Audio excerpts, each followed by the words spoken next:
Ready? Yeah, I'm just, it's great to see Coach. I'm so happy for his locker room, right? Happy for his staff, happy for the Auburn family. And his approach this week was that we talked about that. And it just reminded me again of my first season. KT Harrell and that group so badly wanted to be a part of the turnaround. Whether it be in culture or the way we trained, it certainly could not be in winning championships right away. That wasn't going to be the turn. But my first team knew that we were going to get it going. They didn't know when, and they didn't know how big a part of it they would be. But they desperately wanted to be a part of that history. And we can all look back to our first year and go, that team didn't quit.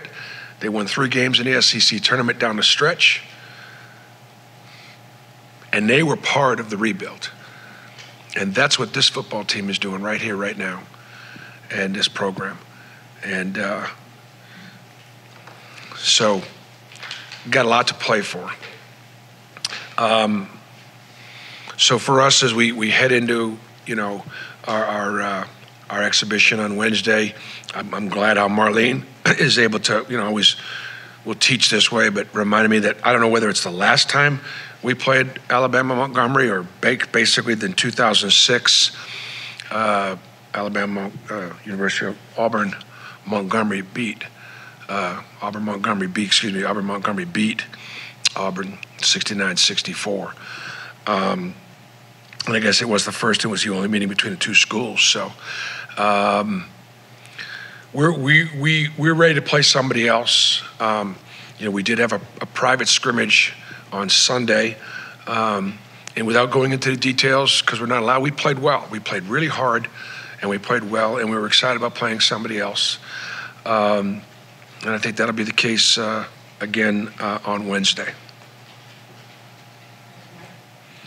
Coach, you obviously got some new pieces this season. Can you talk about the new guys and how they've aided in establishing a winning culture so far this year? It's the formula remains the same.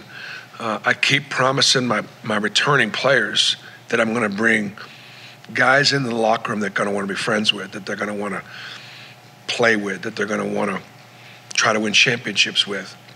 And so I think, based on the summer and the preseason, I think that's been definitely, that chemistry has been a part of it.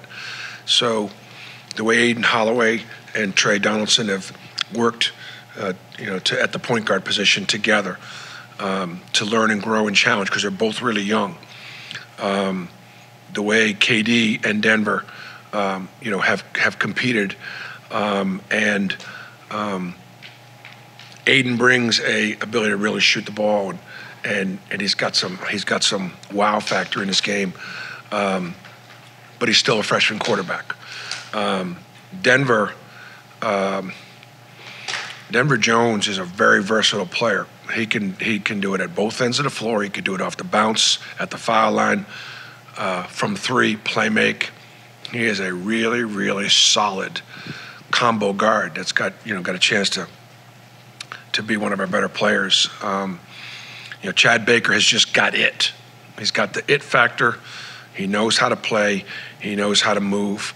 He's going to have very interesting stat lines. You're going to see him, I think very often have a very high assist turnover ratio. You're going to see him blocking some shots.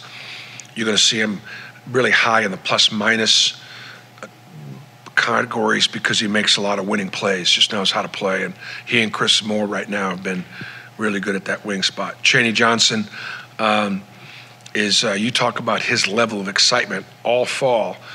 He's treated every single day like it was his birthday, like just so excited to be at Auburn, having come from Division II and been on a bus and now going to Auburn and getting on a plane. He's prepared for that by John Shulman at Huntsville, and now he wants to take advantage of it here. He's one of my best athletes. And you never would think you could say that about a Division II transfer. Maybe we're not athletic enough. That's a possibility. but he really is, and just wants to be coached and one of our hardest workers. That's of an accounting of our new guys.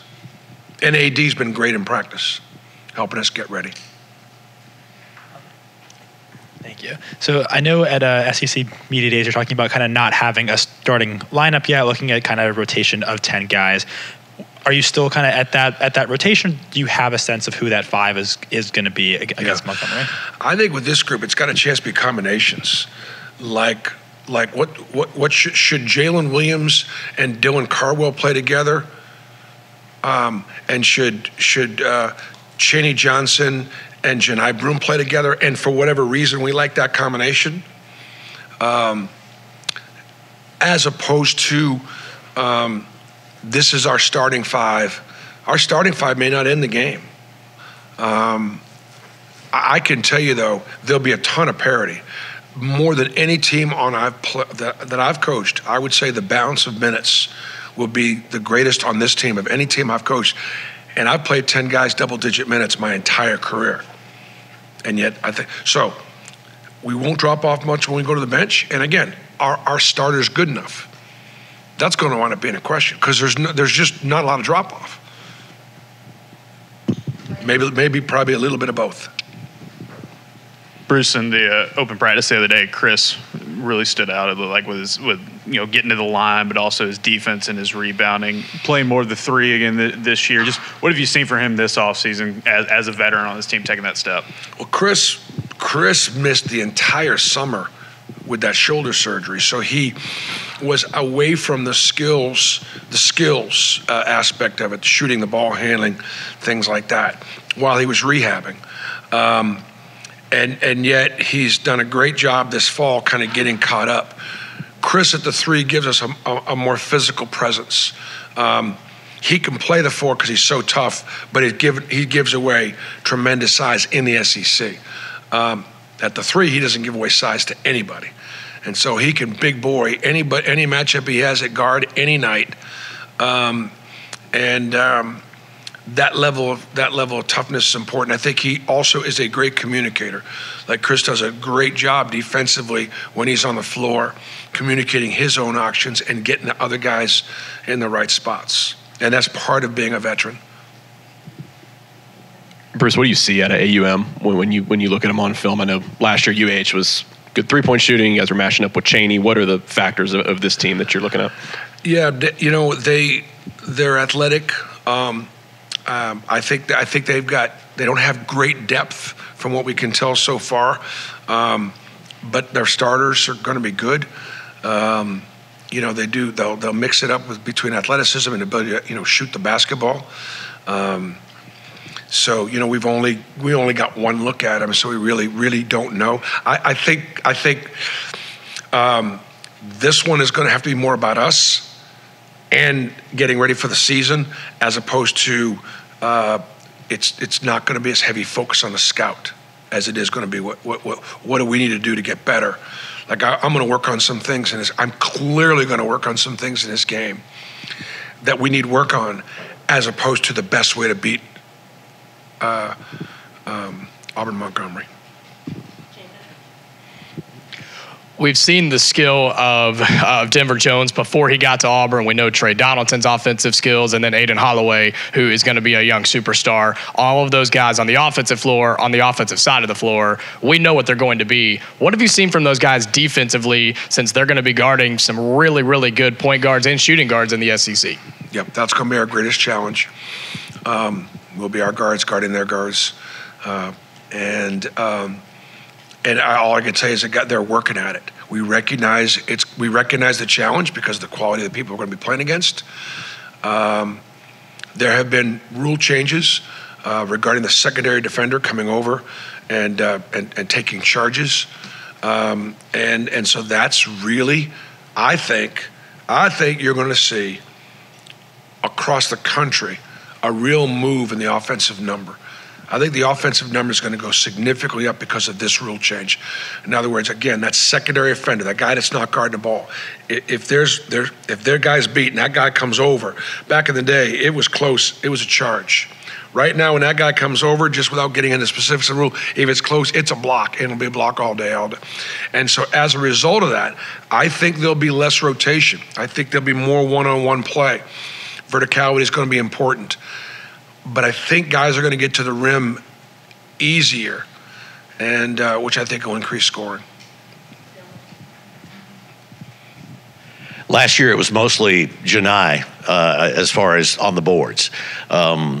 Who are you counting on to really help out rebounding this year? I think everybody's got to rebound. I mean, I think the guards have got to do perimeter checkouts, and sometimes it's almost like rebounding is almost like defensive linemen trying to keep the offensive line occupied so that your linebackers can make tackles.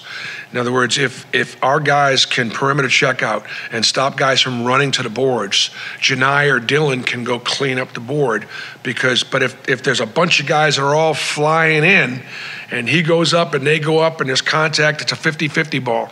If we can cleanly get those guys from running off the perimeter, then our big guys on the inside can handle it. And, of course, if you play against a team that shoots a lot of threes, long shots, long rebounds, and now it becomes a guard rebounding game. Everybody's got to rebound. Hey, Bruce. Last year you were 12th from three-point land. I think you shot 31% as a team. Personnel-wise this year, do you believe that you guys can be more efficient from behind the arc? Yes. It's a great question.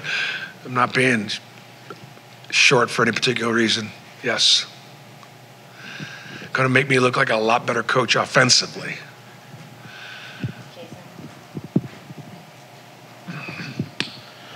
Bruce, you mentioned Trey. How much have you seen him improve his game, especially offensively, after getting that experience last year?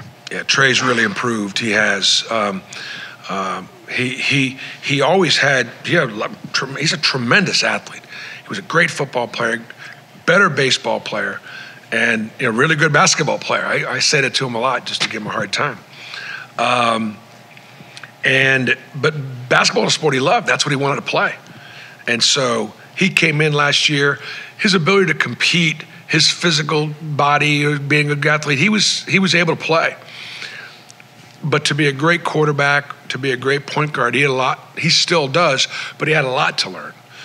Offensively, playmaking, and defensively. He worked hard in his game. He's shooting the ball really well, so you got to guard him. And if you have to guard him, then that's going to open him up as a playmaker. So I think that's the one thing, again, about our offense is we've got guys you have to guard in the perimeter. And that just opens the floor up for more opportunity to attack the basket. So, but Trey's been really coachable. And but he's improved a great deal. We'll take 3 more questions for. Bruce, the few times we talked to Jalen here in the preseason, he's talked about that competition with Chaney and how both of them just keep motivating each other and picking up. What have you seen in particular from that battle with a guy like Jalen who's played so much here and bringing a guy like Chaney in, like you said, who's making the jump from D2? Chaney, when you fly around defensively, you can be really good in our system. And Chaney flies around. Dylan Cardwell flies around. KD flies around. We've got some other guys that'll do it too. And so Chaney has really showed up on the defensive end. And in rebounding. He's really athletic, so he's able to, and as they both are. Those are 2 of my best athletes, Jalen Williams and Chaney Johnson. Jalen is a better passer and playmaker, and will have a way better assist turnover ratio. And because Jalen doesn't fly around as much, won't foul as often. Chaney, my guess will be foul trouble will be an issue for him because of how hard he plays and how active he is, which I think is a good thing. So actually they do a great job of kind of complementing each other. Yes, Bruce, you talked a lot in the preseason about the competition at point guard. Where does it sort of stand right now, and have you picked a starter yet? Well, we're going to start a point guard on Wednesday. And so, but whoever starts or whoever comes off the bench, that'll be, it'll be, we'll have either Aiden or Trey out there. And, part of the thing we also have to do is kind of work on who's playing behind those guys. We have 2 guys at point and working on a 3rd guy. Because the 2s and the 3s are the exact same position, I kind of got 5 or 6 guys. The 4s and the 5s, I've kind of got 4 or 5 guys. And so trying to develop depth, I think, is going to be really important. And again, not to be kind of cute or funny, one of those guys is going to start, and one of those guys is going to finish, and it may not be the same guy, and it may not be the same guy every night.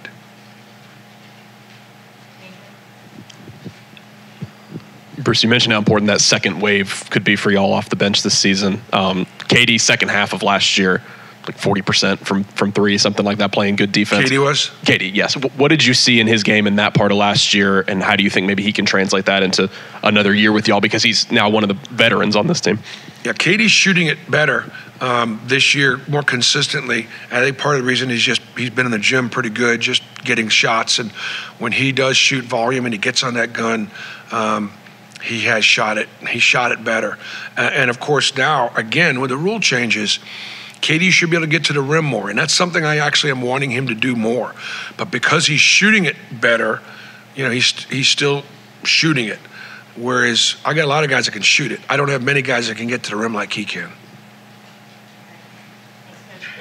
Okay, guys, thanks. And then next week we'll be here again on Monday, and then we'll